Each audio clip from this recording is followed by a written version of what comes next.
আসসালামু আলাইকুম। আমি আরিফা নাজনীন, অ্যাসিস্ট্যান্ট টিচার, নভেশন মডেল স্কুল। কেমন আছো তোমরা সবাই? আশা রাখি সবাই ভালো আছো। আলহামদুলিল্লাহ, আমিও ভালো আছি।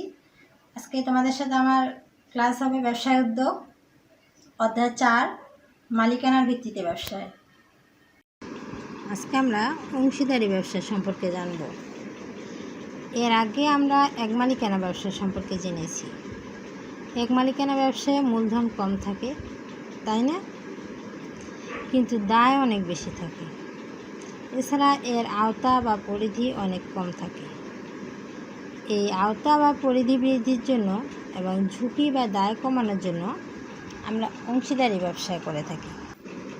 একজন ব্যক্তি থাকায় এক মালিকানা ব্যবসার পরিধি কম থাকে, কিন্তু যদি আমি ব্যবসায় আরও দুজন ইনক্লুড করি তাহলে আমার মূলধন বৃদ্ধি পাবে এবং ঝুঁকিও কমবে।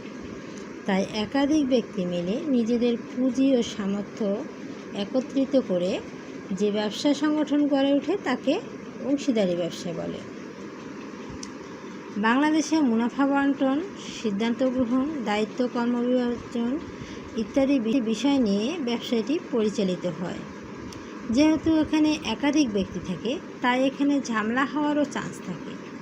এজন্য 1932 সালে দেশ ভাগ করার আগেই একটি অংশীদারি আইন করা হয়, যা 1932 সালের ভারতীয় আইন নামে পরিচিত। এই আইন অনুযায়ী অংশীদারি ব্যবসায়ের সর্বনিম্ন 2 জন এবং সর্বোচ্চ 20 জন সদস্য থাকতে পারে। তবে ব্যাংকিং ক্ষেত্রে এর সংখ্যা সর্বোচ্চ 10-এর বেশি হতে পারে না।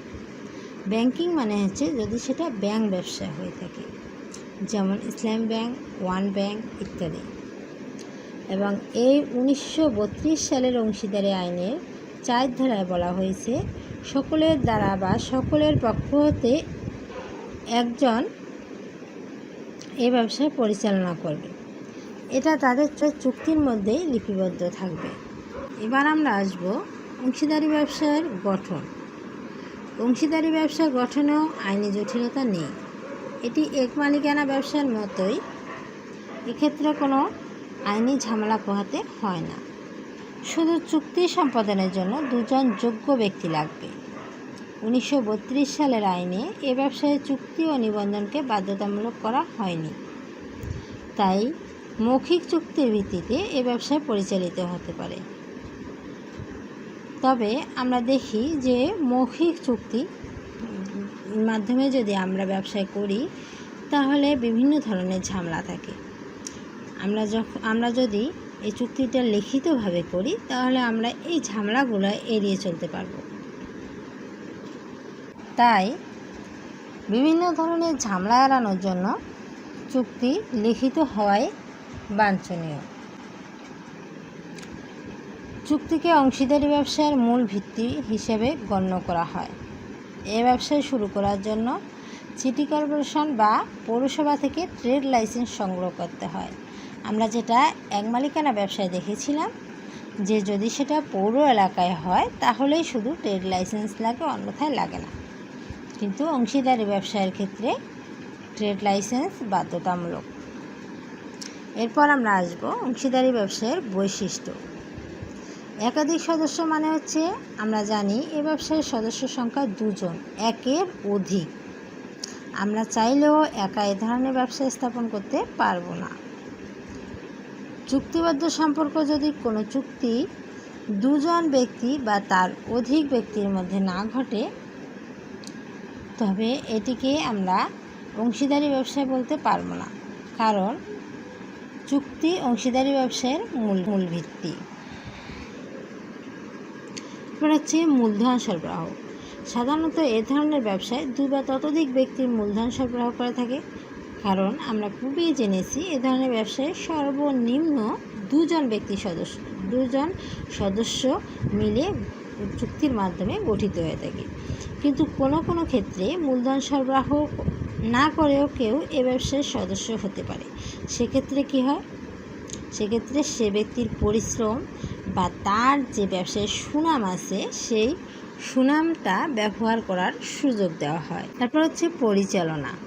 1932 সালের অংশীদারি আইন অনুযায়ী সব সদস্যই ব্যবসায় পরিচালনায় অংশগ্রহণ করতে পারে, কিন্তু যদি তারা সবাই পরিচালনায় অংশগ্রহণ করতে না চায়, সেক্ষেত্রে সবার সম্মতিক্রমে একজন ব্যক্তি ব্যবসাটি পরিচালনা করতে পারবে। লাভ বা ক্ষতি।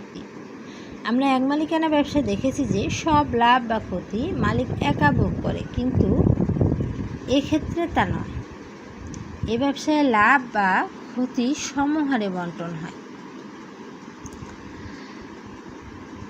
বা যদি চুক্তিতে উল্লেখ থাকে সেক্ষেত্রে যেভাবে উল্লেখ থাকবে যে 30%, 40%, যেভাবে ঠিক চুক্তিতে উল্লেখ থাকবে সেভাবেই সে হারে লাভ বা লোকসান যেটাই হবে সেটা তার উপর সেভাবেই পড়বে। যদি লাভ হয় তাহলে সে অনুপাতে লাভ পাবে, এবং যদি ক্ষতি হয় তাহলে তাকে সে পরিমাণ ক্ষতিটা বহন করতে হবে।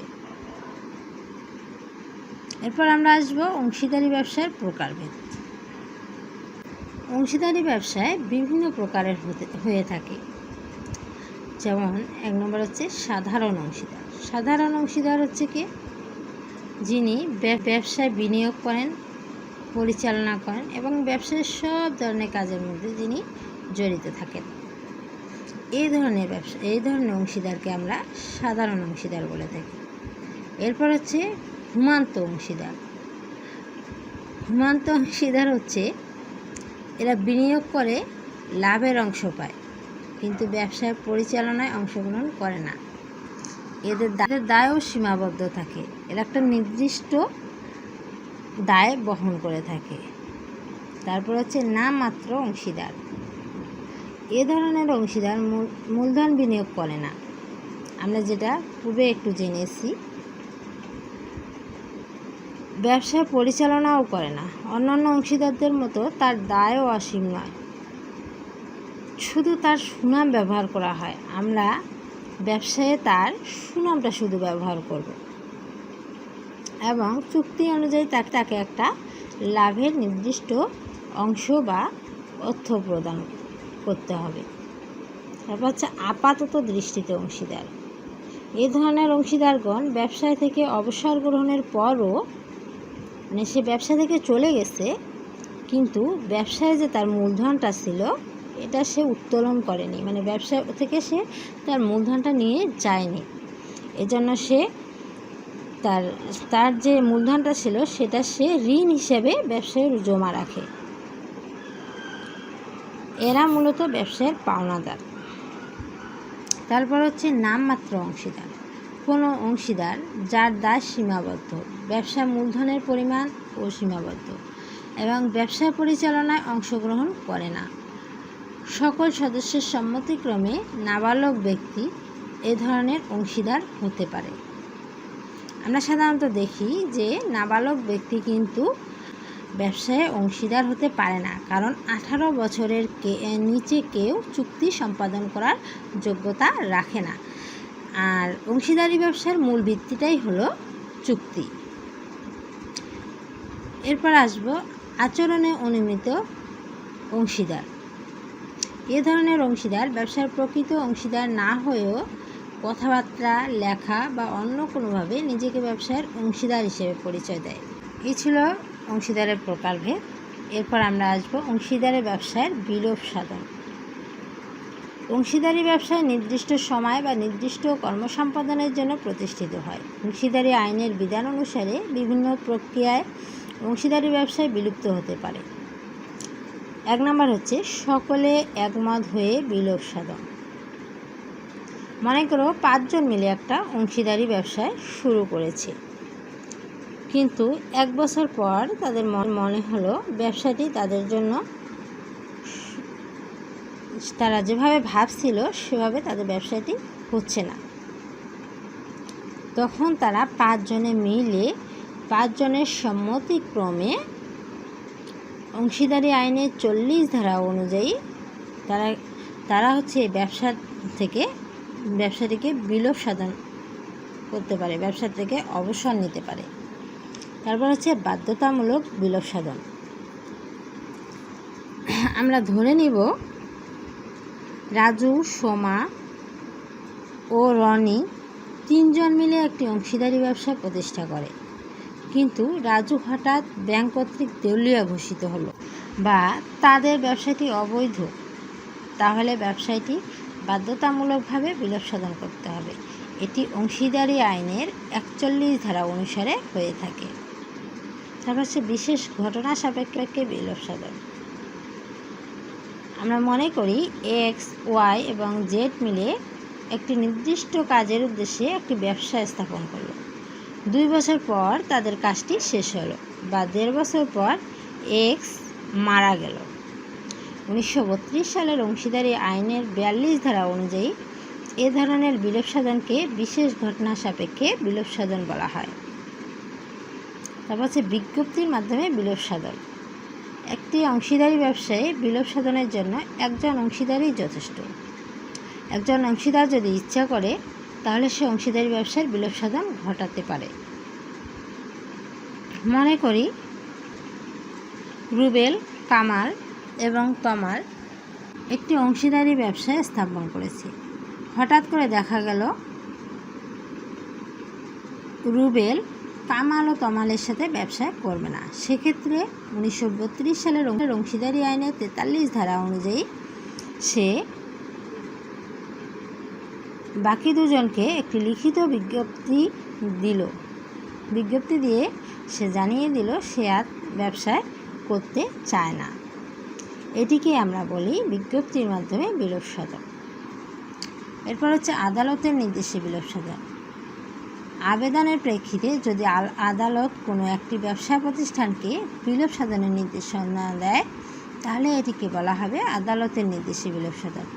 যদি কোনো অংশীদারের মস্তিষ্কে বিকৃতি ঘটে, মানে পাগল হয়ে যায়, যদি কোনো অংশীদার চিরতরে দায়িত্ব পালনে অসমর্থ হয়, যদি কোনো অপরাধ সে প্রতিষ্ঠানের ক্ষেত্রে বিরূপ বা নেতিবাচক প্রভাব ফেলে, কেউ যদি ইচ্ছাকৃতভাবে চুক্তি ভঙ্গ করে বা যদি লোকসান ব্যতীত এ ব্যবসায়ে চালনা করা সম্ভব না হয়, তাহলে অংশীদারি আইনের 44 নং ধারা অনুসারে আদালতের নির্দেশে বিলোপ সাধন ঘটে থাকে। আজকে এ পর্যন্তই আমরা জানতে পারলাম অংশীদারি ব্যবসা সম্পর্কে। আবার দেখা হবে নেক্সট ক্লাসে ইনশাআল্লাহ। সবাই ভালো থাকবেন। আল্লাহ হাফেজ।